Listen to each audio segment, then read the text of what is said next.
Hi friends, good morning. ఎలా ఉన్నారు? అందరూ బాగున్నారా? నేనైతే చాలా బాగున్నానండి. ఈరోజు ఫ్రైడే కదా, అందరికీ పూజలు అయితే కంప్లీట్ అయిపోయి ఉంటాయి. ఎర్లీ మార్నింగే లేచి ఉంటారు. నేనైతే కొంచెం లేట్గా లేచాను ఈరోజు, అందుకే నాకు బేగా అవ్వలేదండి వర్క్. ఇప్పుడైతే మొత్తం టోటల్ ఇంట్లో వర్క్ అంతా కంప్లీట్ చేసుకున్నాను. హోమ్ క్లీనింగ్ అని హెడ్ బాత్ కూడా చేశాను. ఇప్పుడు టెంపుల్కి వెళ్దామని రెడీ అయ్యాను.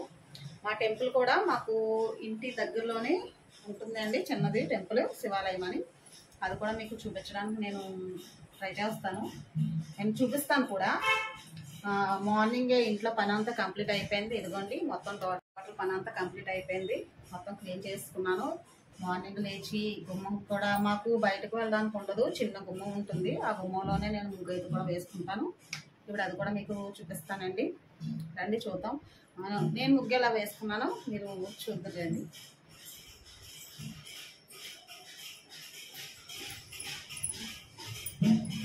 ఇదిగోండి నా ముగ్గు.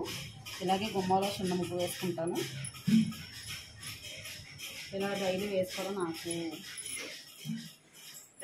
నాకు ముగ్గు వేసుకోవడం అలవాటు. ఎవ్రీడే మార్నింగ్ లెగ్గానే ముగ్గు అయితే ముందర వేసుకుంటాను. ఇప్పుడైతే టెంపుల్ స్టార్ట్ అయిపోతాను ఫ్రెండ్స్. టెంపుల్కి అయితే వెళ్తున్నాను. చూడండి, నిన్నంతా చాలా వర్షంగా ఉంది. ఈరోజు అయితే ఎండ కాస్తుందంటే అంత ఎండగా ఉంది. చూడండి, చాలా ఎండగా ఉంది. ఇదిగో ఫ్రెండ్స్, నా ముగ్గు అయితే నేను ఇలా పెట్టుకున్నాను. చిన్న ముగ్గు అయితే పెట్టుకుంటాను ఎవ్రీడే. ఎవ్రీడే నేను ఇలాగే పెట్టుకుంటాను. డోర్ లాక్ చేస్తాను. ఇదిగోండి, మాది ఇదే టెంపుల్, చిన్నది, చాలా చిన్న టెంపుల్ అండి. ఇక్కడ స్టార్టింగ్ నుంచి వెళ్తే నాగేంద్ర స్వామి చెట్టుకైతే, వేప చెట్టుకైతే స్వయంభుగా వెలిసారు. దాన్ని కూడా మీకు చూపిస్తాను. చూడండి లోపల.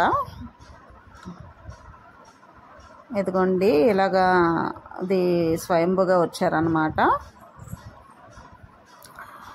ఇక్కడ పక్కన ఆంజనేయ స్వామి, శివలింగం ఉంటాయి.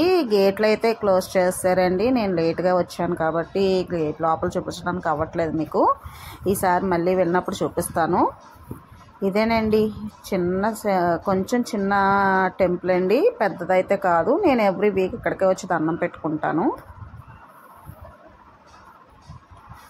హాయ్ ఫ్రెండ్స్, ఇప్పుడైతే టెంపుల్కి వెళ్ళి వచ్చాను. ఇంట్లోని వంట అయితే స్టార్ట్ చేయాలి.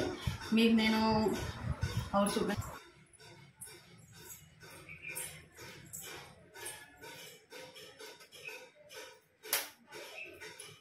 ఎదుగోండి, ఇదే మా ఇల్లు. ఈ డోర్కి ఉన్నాయి ఏంటంటే నేనే హ్యాండ్ మేడ్ చేస్తున్నాను అనమాట. ఈ 2 days అయితే పట్టింది ఇలా నేను ప్రాసెస్ తయారు చేసుకోవడానికి. ఎంత కంప్లీట్గా చూపిస్తాను. ఇంట్లో కొన్ని హోమ్ డెకరేషన్ అయితే నేనే చేసుకుంటాను ఇంట్లోని. ఇది నచ్చిందా ఫ్రెండ్స్? డోర్కి పెట్టిన హ్యాంగిల్స్ నచ్చితే కామెంట్ చేయండి. నా ఛానల్ ఎవరైతే ఫస్ట్ టైం చూస్తున్నారో సబ్స్క్రైబ్ చేసుకోవడం మర్చిపోకండి. సబ్స్క్రైబ్ చేసుకొని బెల్ ఐకాన్ క్లిక్ చేస్తే నా నోటిఫికేషన్, నేను ఎప్పుడు వీడియోస్ పెట్టినా నా నోటిఫికేషన్ డైరెక్ట్గా మీ ఫోన్లో వస్తుంది. ఇప్పుడైతే కుకింగ్ స్టార్ట్ చేసుకుంటాను. తోటకూర ఫ్రై అయితే చేస్తాను అనుకుంటున్నాను కాబట్టి కుకింగ్ కూడా స్టార్ట్ చేసుకుంటాను ఫ్రెండ్స్. ఇదిగోండి, ఫస్ట్ ఇలాగా నూనె వేసుకొని పోపులు వేసేసుకున్నాను. వాటిని బాగా వేపుకోవాలన్నమాట. ఇవి బాగా వేపుకునేటప్పుడు మధ్య ఇంకా నేను ఫస్ట్ తోటకూరను కూడా క్లీన్ చేసి పక్కన పెట్టేసుకున్నాను. ముక్కల కింద కట్ చేసుకొని క్లీన్ చేసుకొని పెట్టేసుకున్నాను అనమాట. ఇప్పుడు పోపులన్నీ వేగిపోయిన తర్వాత దాంట్లో తోటకూర వేసేసుకొని బాగా దోరగా వేగనివ్వాలండి, దగ్గరగా వేగనివ్వాలన్నమాట. ఇప్పుడు ఇలా దగ్గరగా మగ్గిన తర్వాత దాంట్లో కొంచెం పసుపు, కొంచెం ఉప్పు వేసుకొని మళ్ళీ కొంచెం సేపు మగ్గించుకొని దించేసుకోవడమేనండి. ఇప్పుడు నా వంట అయితే కంప్లీట్ అయిపోయింది. ఇప్పుడు నేనేంటంటే బెల్లంతో రవ్వ కేసరి చేయాలనుకుంటున్నాను. బాబుకి చాలా చాలా ఇష్టం ఇది.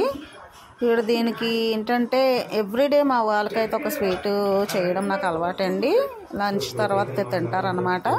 ఇప్పుడు దీనికోసం ఒక బాణీ పెట్టుకొని దాంట్లో నెయ్యి వేసుకొని ఇలా జీడిపప్పు వేయించుకోవాలి. ఇది బాగా వేగిన తర్వాత పక్కకు తీసుకొని అదే బాణీలో నూక కూడా వేసుకోవాలండి. నేనైతే 1 కప్పు బొంబాయి రవ్వ అదే బర్సీ రవ్వ తీసుకున్నాను. బర్సీ రవ్వ కాదండి, తెల్ల నూక. ఇది దీంట్లోనే అదే నేతిలోని తెల్ల నూక వేసుకొని వేపుకోవాలి. 1 కప్పు అయితే తీసుకున్నాను.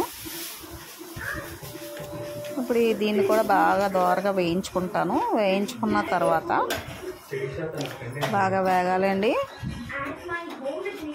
ఇప్పుడు ఇది బాగా వేగిన తర్వాత ఏంటంటే దోరగా వేగిన తర్వాత దాంట్లో నేనైతే 2 కప్పులు పాలు అయితే వేసుకుంటున్నాను.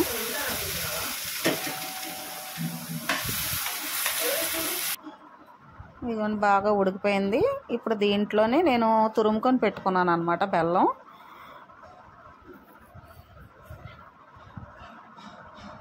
ఇది బాగా దగ్గరగా మగ్గిందండి. బాగా ఇది తురుముకొని పెట్టుకున్న బెల్లంని దీంట్లోనే వేసేసుకుంటాను.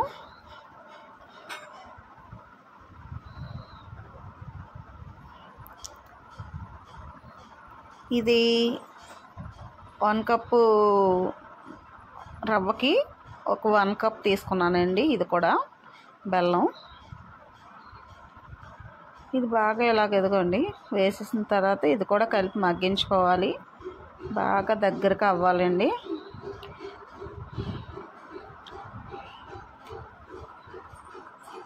ఇది కొంచెం లైట్గా ఫుడ్ కలర్ తీసుకున్నాను, కొంచెం కలర్ కోసం అంతే. ఫుడ్ కలర్ తీసుకొని ఇది కూడా బాగా వేగిన తర్వాత దాంట్లో మళ్ళీ నేను ఒక 2 స్పూన్స్ నెయ్యి వేసుకున్నానండి.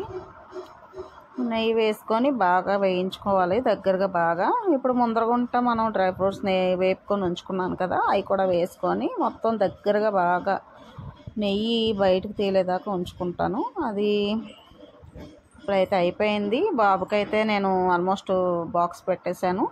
ఇదిగోండి నా హల్వా కూడా రెడీ అయిపోయింది. మా బావ అయితే వచ్చేసాడు. నేను క్యారేజ్ అయితే ఇచ్చేసి వచ్చేసాక మా బావ వచ్చాడు. ఇద్దరం కలిసి భోజనం కూడా చేసేసామండి.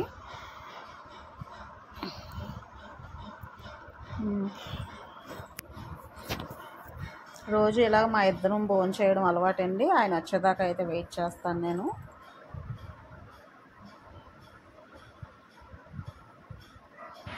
నేను చేసిన ప్రసాదం అయితే మా ఆయనకి ఎత్తాను. బాగుందా? సూపర్. నిజంగా అది నేను అడిగాను కాదు, నిజం చెప్పు, బాగుందా? చాలా బాగుంది. Okay, thank you. చూసారా, ఇంట్లో ఇలాగ ఏదైనా వండి చేసుకొని పెడితే వాళ్ళు మనం వండినందుకు కాదు కానీ ఆ కష్టం వాళ్ళు తినేటప్పుడు బాగుందని చెప్తే చాలండి. ఎంత కష్టమైనా మర్చిపోతాం. అంత ఇష్టంగా తింటున్నారు మా ఆయన గారు. ఇలా రోజు ఏదో స్వీట్ చేయడం నాకైతే అలవాటు. వీళ్ళ కోసం చేస్తానన్నమాట. Thank you. ఈరోజు అయితే ఆఫ్టర్నూన్ బ్లాగ్ ఎక్కడి వరకేనండి. మీకు అందరికీ కనుక నా వీడియో నచ్చినట్టయితే సబ్స్క్రైబ్ చేసుకోండి, బెల్ ఐకాన్ క్లిక్ చేయండి. డైరెక్ట్గా నా నోటిఫికేషన్ మీ మొబైల్కి వస్తుంది. Thanks for watching. బాయ్.